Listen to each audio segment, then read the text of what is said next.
Je m'appelle Kandjura Koulibaly. Je suis un sortant de l'INA.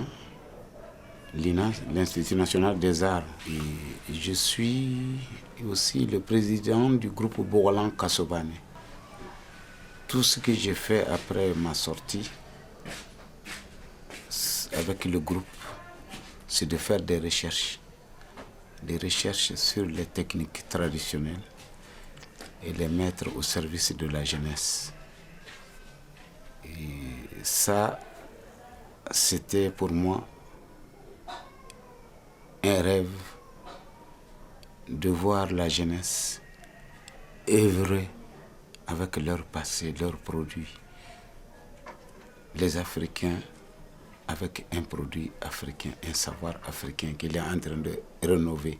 Donc ça a été notre mission de 78 à nos jours.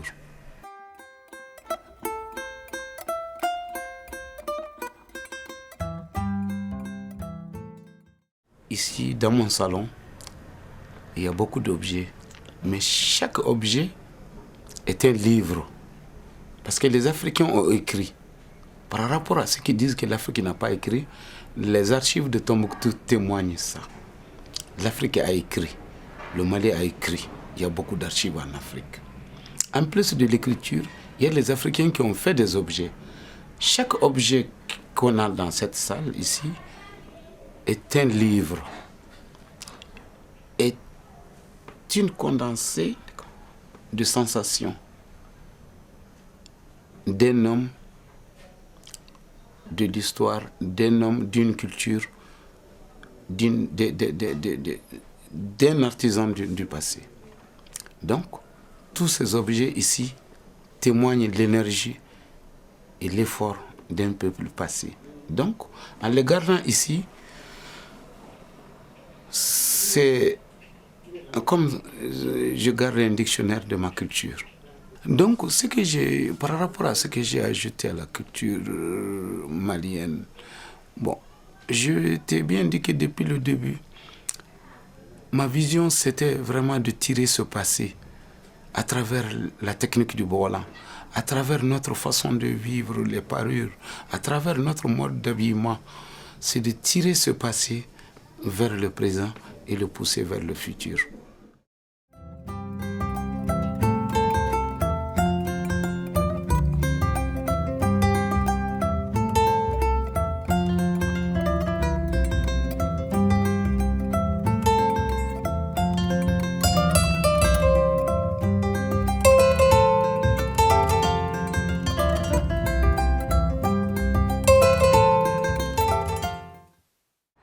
Le voyage me permet de voir l'ordre qui existe en Europe.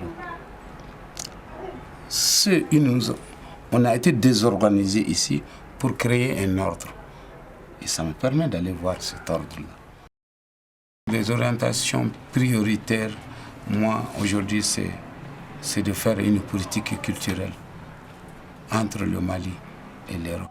Mais ce qui est intéressant et beau et bon, c'est de former assez d'hommes culturels, des artistes, de former la jeunesse, de les montrer le bon chemin et de les parler de l'Afrique et que chacun retourne vers le village, aller en pèlerinage et sortir avec quelque chose d'authentique. Mais, je dis, je le répète, si on est honnête l'un envers l'autre, le monde va être beau. Il y aura moins de crises.